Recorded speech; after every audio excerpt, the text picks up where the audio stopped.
트럼프 박근혜 대통령은 권력 투쟁에서 잠시 졌지만 진실 전쟁에서는 결국 이길 것이다. 미국 대선에서 사기 선거의 마지막 공인 집단으로 지탄받으면서 분노한 국민들의 난입을 겪어야 했던 미국 의회에서 2021년 1월 6일 바이든을 대통령으로 공식적으로 선출함으로써 트럼프 대통령은 비록 선거 결과에 승복하지 않지만 정권을 이양하겠다는 약속을 지키면서 백악관을 나와 플로리다로 갔다.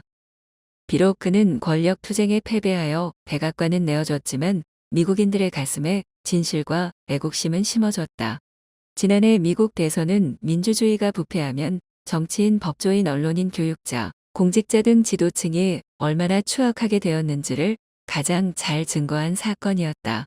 그래서 지난 대선을 통해 진실 국민과 유리된 거짓되고 독재적인 미국 정치의 민낯을 온 세계인들도 구경하게 되었다. 불행하게도 미국을 사랑하는 사람일수록 미국 언론계와 정치권의 사기 선동과 억지 깽판에 더 치를 떨게 되었다. 한국의 우위 애국자들도 왜 트럼프 대통령이 미국의 언론을 가짜 뉴스라고 맹공하고 미국의 지도층을 적폐로 규정해서 청산해야 한다고 외치면서 미국을 다시 위대하게라는 기치하에 성조기 집회를 하게 되었는지를 이해하게 되었다.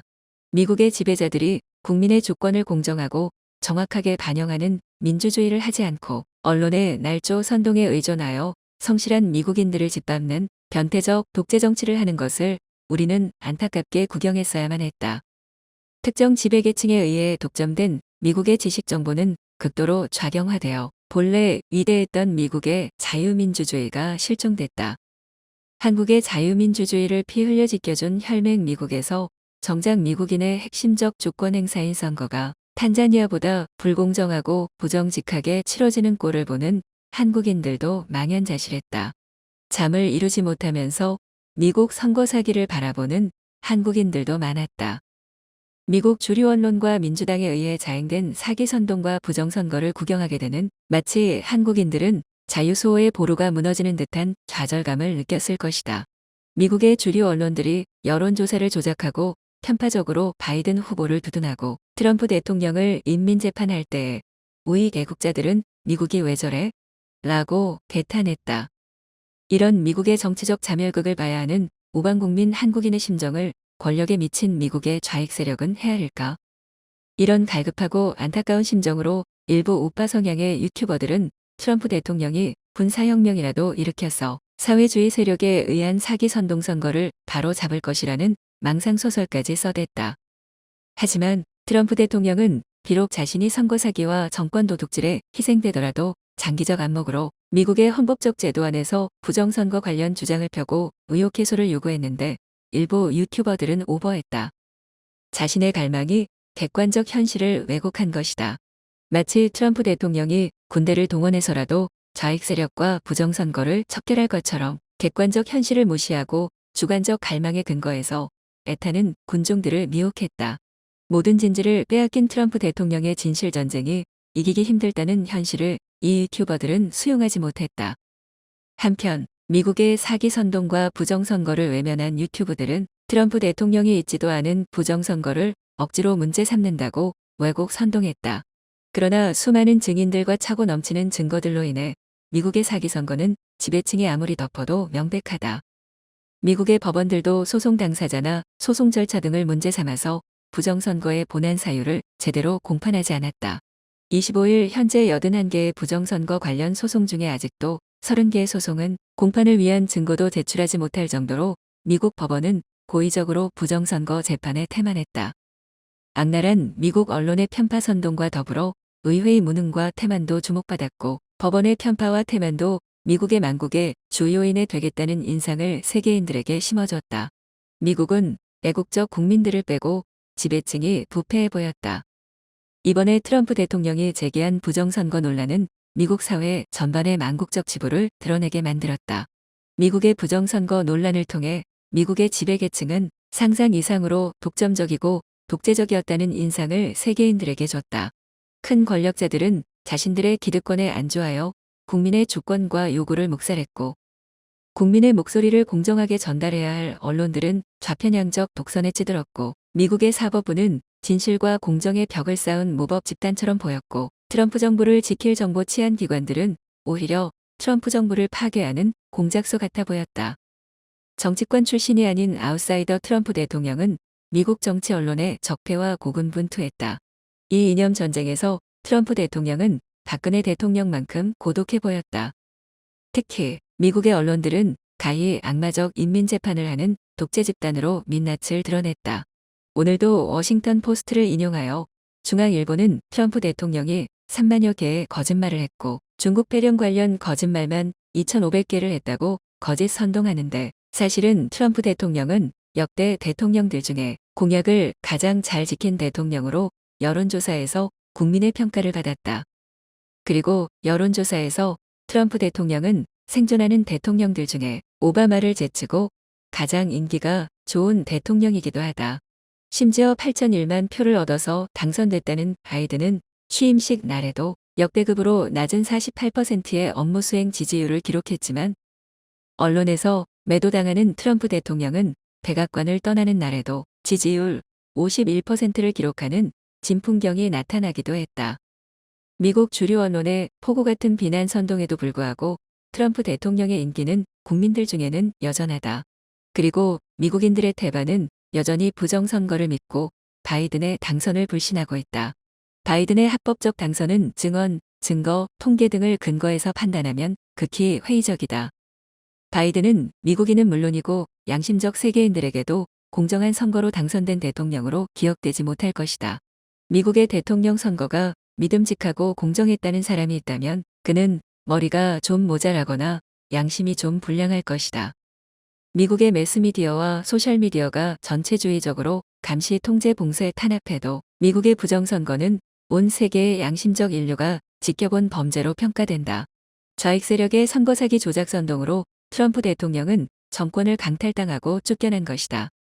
트럼프 대통령에게 과도하게 갈망을 덮어씌운 유튜버들 중에 트럼프 대통령이 용감하게 싸우지 않고 비겁하게 굴복했다고 주장하는 자들도 있다. 그러나 트럼프 대통령은 열심히 싸웠다. 일부 유튜버들이 트럼프 대통령이 특단의 조치로서 부정선거단을 몰아내고 전세를 역전시킬 것이라고 선전했지만, 이는 미국의 제도와 정치적 현실을 간과한 망상소설이고 희망 고문이었을 뿐이다. 용감무쌍한 트럼프 대통령도 좌익 세력이 총력으로 전개한 선거 사기와 정권 도둑에는 당해내지 못했다. 미국 민주주의의 타락이 너무 깊다는 사실을 인지하고 미국의 제도와 여건 하에서 최선을 다했지만 그는 무너진 현실을 바로 세울 수는 없었다. 트럼프 대통령은 최선을 다해 싸웠다고 평가하는 것이 공정할 것이다. 이제 트럼프 대통령이 쫓겨난 백악관을 바이든이 장악했다.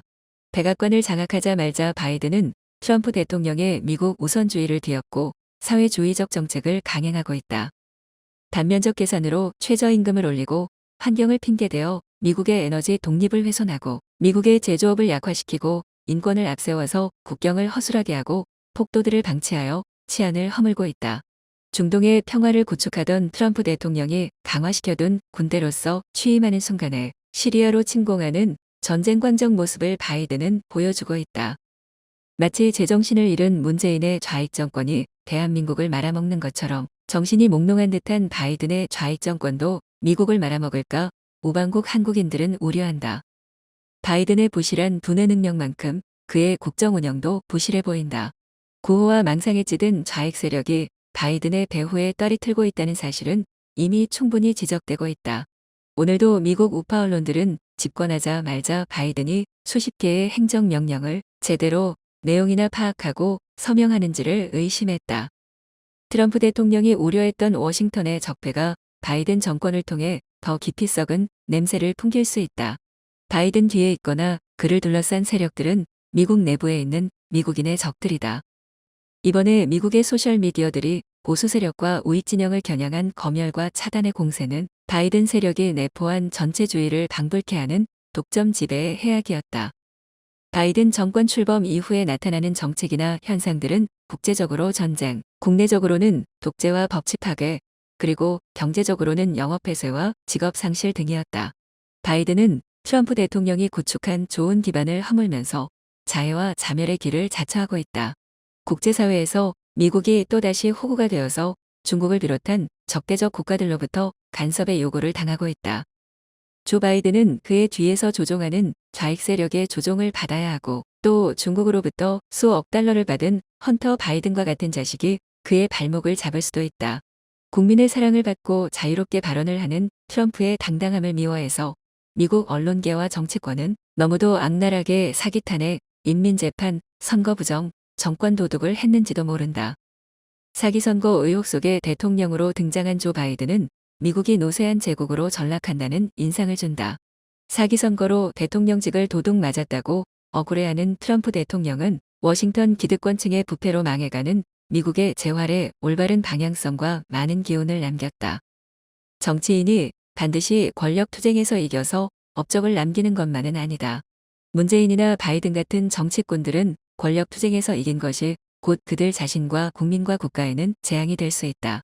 박근혜 대통령과 트럼프 대통령은 비록 권력 투쟁에서는 졌지만 국민들에게 강력한 교훈과 역사적으로 풍부한 업적을 남길 수가 있다.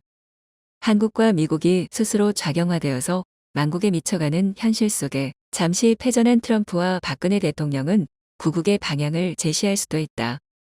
이번에 트럼프 대통령을 지지했던 애국우파 인사들은 패전 현실을 직시하고 이념 전쟁에서 최후 승리를 거둘 내공을 쌓고 전술을 궁리해야 할 것이다. 사기선동 전투에서 이겼다고 기고만장한 좌익 세력의 장기적 패배는 본성적이고 운명적이다. 문재인과 바이든은 각각 한국과 미국에서 퇴치되어야 할 거짓과 포갑의 좌익 세력이다. 표현의 자유를 통제하는 바이든 지지 세력은 그들의 독재적 본성을 잘 노출시켰고 문재인 촛불 정권도 이미 그 반역의 민낯이 다 드러났다. 거짓과 폭력으로 정권을 찬탈한 좌익 세력은 장기적으로 한국 미국 사회에서 완전히 근절시켜야 한다. 박근혜 트럼프를 지지한 우익 애국 세력은 일시적으로 고단한 패전 세력이지만 자유민주 체제에서의 전쟁에서는 궁극적 승리자가 될 것이다. 2021년 1월 25일 조영환